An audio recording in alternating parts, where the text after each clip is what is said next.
Yemotep, Bekanefer, c'est Amasou Baba, Kinkelo Amazulu, de l'Académie de la culture noire Kimeti, du mouvement Couche Kamit Congo et du père Hank M. Teuti. Aujourd'hui, je viens introduire un sujet de réflexion. Et ce sujet de réflexion prend une angulation très particulière en raison du titre qu'elle porte. Eh bien, le titre n'est rien d'autre qu'une maison hantée. C'est quoi une maison hantée? Nous allons partir des fondamentaux. Eh bien, une maison hantée est une maison dans laquelle s'est consommé pendant un temps assez long des actions mauvaises. Ces actions mauvaises ont sur les plans énergétiques créé comme une forme de vortex. Une forme de vortex qui a une capacité magnétique incroyable sur les énergies à basse fréquence. Il faut savoir que les énergies à basse fréquence sont les énergies négatives, c'est-à-dire les énergies de l'obscurité. Les énergies à haute fréquence sont les énergies de la lumière.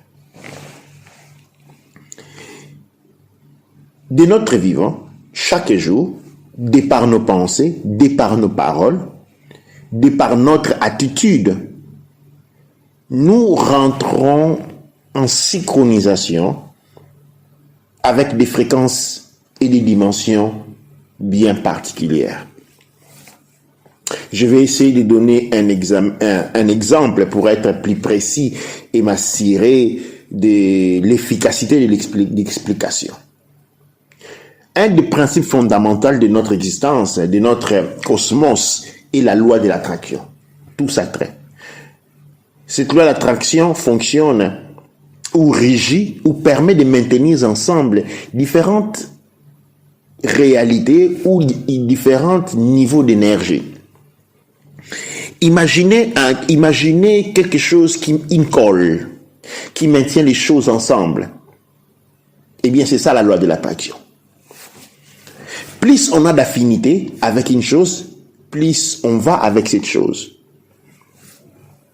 Nous étant des divinités ou des êtres divins qui expérimentent le monde cosmique, le monde énergétique, le monde de la matière, de l'énergie dimensionnalisée, eh bien, nous fonctionnons aussi en même temps sur différents types de réalités énergétiques. Quand nous parlons de réalités énergétiques, nous sommes en train de parler des bandes de fréquences un peu différentes. Pour donner un exemple encore plus précis, quand nous prenons par exemple un être, de quoi est composé un être? Vous, n'importe quelle personne, de quoi est-il composé? Eh bien, il est composé de la substance la plus petite qui est l'étincelle divine. Cette étincelle divine rentre dans un mouvement que je peux définir d'auto-manifestation. Cette énergie, cette étincelle des parcelles énergétiques divines rentre dans un processus d'auto-manifestation. Pour quelle raison? Pour faire l'expérimentation. Mais sans pourtant se séparer de cette énergie. La lumière divine va se dimensionnaliser. Ok? Va se dimensionnaliser et à différentes réalités, à différents points de dimensionnalisation, il existe un monde où cette énergie se manifeste et descend jusqu'au point le plus bas que nous appelons la réalité matérielle. Cette réalité matérielle existe parce que les réalités qui viennent avant elle existent aussi et elles dépendent et les intrinsèquement dépendant des réalités énergétiques. Ce qui dit qu'il y a une forme de continuité. Quelle est la relation entre les différents mondes? Bien, au niveau de la matière, du monde de la matière, nous avons nos actions physiques, c'est-à-dire nous déplaçons une chaise, ou bien nous conduisons une voiture, toute action physique. Les actions physiques nous relient au monde de la manifestation de l'énergie dimensionnalisée au plus bas degré. Ok? nos attitudes, nos comportements, tout ce qui constitue mouvement immatériel en nous est notre clé d'existence, notre moyen d'existence dans les réalités énergétiques. Revenons sur le fait que, comme en haut, comme en bas, l'existence que nous avons sur le plan des énergies subtiles conditionne l'existence que nous avons sur l'énergie grossolaine. Nos pensées, notre état intérieur manifeste de notre état dans une dimension différente. C'est ainsi que l'on peut impacter notre existence dans les dimensions supérieures par les contrôles émotifs, par l'élévation de l'esprit, parce que quand nous entreprenons une démarche qui a pour objectif l'élévation de notre esprit, il va de soi que notre existence dans la réalité énergétique supérieure prend une direction différente. La direction différente qui va prendre notre existence de la réalité énergétique élevée va impacter notre vie sur le plan physique. Au plus petit, c'est-à-dire du point de vue microscopique, nos pensées de chaque jour nous mettent dans une existence définie dans les réalités énergétiques supérieures. Ces réalités énergétiques supérieures fonctionnent selon ce que moi j'appelle effet miroir. C'est quoi l'effet miroir? Si vous prenez une feuille blanche de papier, vous dessinez une montagne triangulaire et vous imaginez que vous êtes au-dessus. La descente droite représente les hauteurs spirituelles et la descente gauche définit les basses pensées énergétiques, le monde des démoniaques. Et l'être humain se trouve au sommet. Ce qui signifie que notre permanence, notre existence dans le monde énergétique supérieur ou dans le monde énergétique inférieur est complètement entre notre main. D'où le principe du libre arbitre. Et ces éléments ici sont gérés par nos états intérieurs. D'où la nécessité de la méditation, de la philosophie, de la prière. Pourquoi il y a tant la nécessité de la prière? Pourquoi il y a tant la nécessité de la méditation?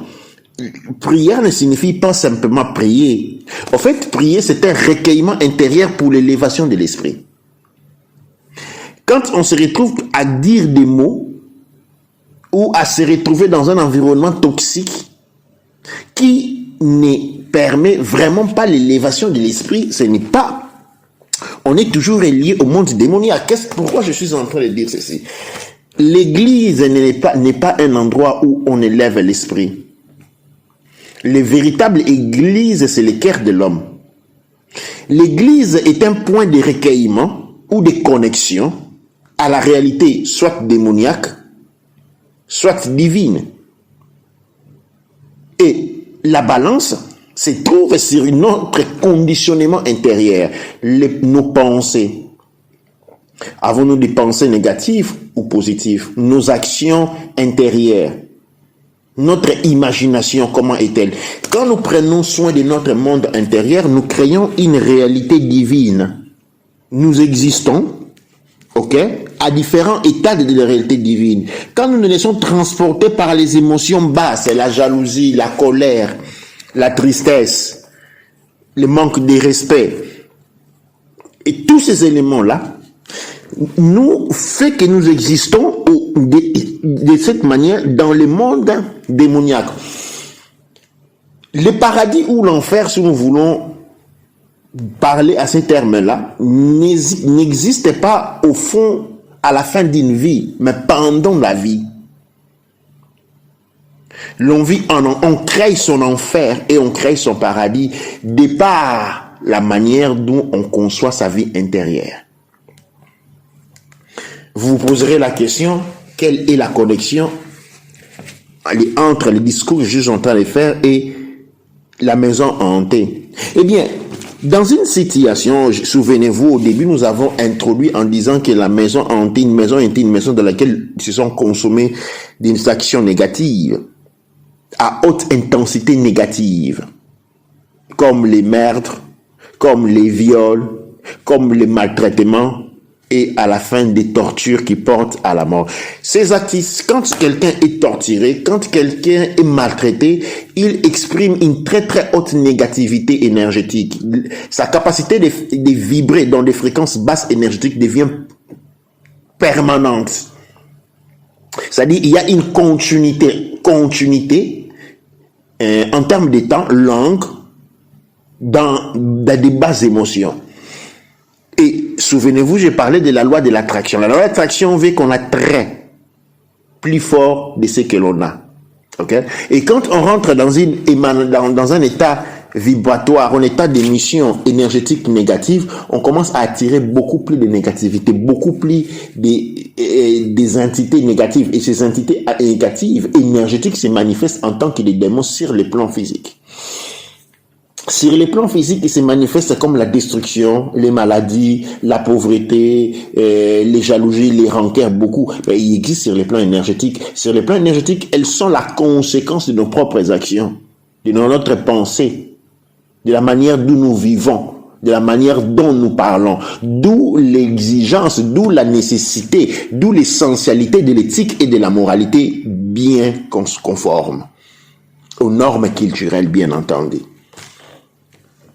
Quand ces éléments-là ont été bafoués, eh bien, dans le cas d'une maison, quand ces pertes d'équilibre, quand ces manifestations négatives se sont accumulées pendant trop longtemps et sont arrivées, par exemple, à des cas de meurtre, à des cas de viol, à des cas d'inceste non autorisé, eh bien, nous avons devant nous une maison hantée. En fait, qu'est-ce que signifie une maison hantée? Le monde physique dans lequel nous vivons sur la planète Terre est constitué de 3 bandes d'existence. La première bande dans laquelle nous vivons est les ki. La deuxième bande, ça c'est la 3e dimension. La deuxième dimension qui va, c'est les Kurbala. Toute première dimension est les Kurjila. Ce sont des grandes fréquences ou des grandes bandes de fréquences. Mais à l'intérieur de chaque bande de fréquences, il existe d'autres bandes de fréquences qui existent. Alors, quand ces bandes de fréquences sont polarisées, il se crée des mondes intermédiaires à l'intérieur d'une même dimension. Ok? Maintenant, quand des personnes ont été tuées et qui n'ont pas encore fini leur temps, eh bien cet esprit-là manifeste un corps semi-matériel, mais énergétique, c'est-à-dire un corps imagé, mais qui n'est pas matériel dans le sens où on peut les toucher. C'est ce que nous voyons généralement comme les fantômes. Et les fantômes se retrouvent dans une dimension intermédiaire et ne peuvent pas procéder. Et comme ils ont été tués malement, comme ils ont été tués par torture, enlèvement, eh bien ils continuent à vibrer à une fréquence négative très élevée. Et cette vibration négative de très élevée va impacter le monde de la 3e dimension, les ki. Et c'est qui, selon l'endroit où ces personnes ont été tuées, admettons dans le cas de la maison hantée, eh bien, cette fréquence, comme ils émettent une fréquence négative très élevée, la loi de l'attraction va intervenir et cet endroit va devenir froid. Et quand les personnes se rendent dans cet endroit, le magnétisme étant très fort, le magnétisme négatif bien entendu, vous allez commencer à expérimenter des situations étranges, des portes qui se ferment, vous allez commencer à voir des choses, et dans des cas échéants, vous pouvez même y mourir. Vous pouvez être absorbé par les entités régissant cette dimension pour vous maintenir, parce que les grandes entités qui arrivent par le magnétisme généré par les actions qui se sont consommées dans cet endroit ont besoin de cette énergie. Et ils vont donc se mettre dans le business d'emprisonner d'autres âmes dès que cela est possible. Ça, c'est d'une manière technique l'explication de ce qu'on appelle une maison hantée. Eh bien, il faut savoir que de la même manière qu'une maison peut être hantée, eh bien, un pays peut être hanté. Vous connaissez très bien les histoires des villages abandonnés. Pourquoi des gens sont morts, les gens ont été tués là-bas, et puis il y a tout ce mécanisme dont je viens de relater, c'est créé. Eh bien, dans ces villages commencent à se manifester des événements tellement obscurs. On appelle des gens pour essayer de remédier à la situation, mais quand les entités qui sont arrivées sont plus puissantes que les personnes qui sont à mesure, que les personnes disponibles pour traiter la situation, eh bien, il faut abandonner la maison, il faut abandonner les villages. Et il y en a beaucoup. Maintenant, l'hypothèse sur laquelle je nage est celui d'agrandir d'un point de vue macrocosmique cette situation à un pays. C'est quoi un pays hanté? Eh bien, un pays hanté, c'est un pays où beaucoup de mal se sont passés, beaucoup de mauvaises choses se sont passées, beaucoup de meurtres ont été commis, beaucoup d'infidélités, d'infidélités meurtrières, beaucoup d'incestes ont été commis, et cela ont attiré, par loi d'attraction, comme je venais d'expliquer, des entités de basse fréquence magnétique très puissantes, qui ont commencé par posséder les personnes. La possession par entité démoniaque, disons, est quelque chose qui arrive très tard, spécialement quand on parle de ce qu'on appelle les possessions multiples, les possessions des masses ou communautaires. Ce sont des choses qui signalent une déchéance, une dégradation et un danger imminent. Parce que généralement, il y a contraste. Mais quand on dépasse le niveau du contraste et les gens habitant sur le territoire arrivent à une forme de cohabitation avec cet état énergétique, c'est qu'il y a une possession collective. Dans une possession collective, eh bien, ces énergies s'organisent pour encore un peu, cela fonctionne un peu comme dans le cas des zombies. La zombisation est au fait la possession démoniaque. Un zombie, c'est un être possédé par un être démoniaque. Alors, cette possession-là doit fonctionner parce que les démons arrivent avec une intention bien précise. Ne suivez pas les démons que l'on voit dans le film, parce que ça, c'est une manière figurée de présenter les choses et de manière imagée. Les zombies n'est forcément pas comme on les voit. Les zombies est tout être qui a perdu sa conscience divine. Parce qu'il est habité par quelque chose qui n'est pas divine. Et dès qu'il est habité par cette chose qui n'est pas divine, qui vient de l'obscurité, qui vient du fin fond d'Inzipatian, les trous noirs, eh bien, il marche contre ceux qui ne sont pas zombisés encore. Ils vont les mordre. Une fois qu'une personne non zombisée a été mordie, eh bien, il va se transformer. Ça signifie quoi l'action des mordre? Eh bien, l'action des mordre, c'est être possédé. Un foyer de possession qui fait que les personnes qui sont autour sont en constant danger parce que, comme les zombies, les personnes possédées, puis ils marchent chaque jour, ne s'arrêtent jamais à la recherche des personnes qui sont saines. Pour quelle raison? Eh bien, pour répandre, pour diffuser cette possession qui se veut dominer toute la situation. Eh bien, voilà, en somme, ce que nous pouvons tirer de l'analyse introduite sur la maison hantée, que nous avons élargi au point de parler d'un continent hanté, d'un pays hanté. Cet élément ici sert de prise de conscience. Cet élément ici faire des sensibilisations, nous permettant de pouvoir être objectifs à reconnaître dans quelle situation nous nous trouvons exactement, à reconnaître dans quel moment nous nous trouvons exactement et de ne pas toujours nous fier aux deux yeux qui nous montrent, à travers lesquels nous voyons l'existence, parce que les deux yeux à travers lesquels nous voyons l'existence ne peut nous permettre que de voir très peu de choses. Voilà cette présentation que je vous lis courte, et bien entendu, elle est analytique et remet la balle renvoie la balle vers ceux qui sont en train d'écouter dans cette poussée analytique, d'éthique, de compréhension et de formulation de questions, parce que nous devons arriver à réaliser la situation dans laquelle se trouve la maison dans laquelle nous vivons, se trouve les pays dans lesquels nous vivons, se trouve dans le village dans lequel nous nous trouvons, se trouve les continents dans lesquels nous vivons, pour pouvoir réaliser des questions.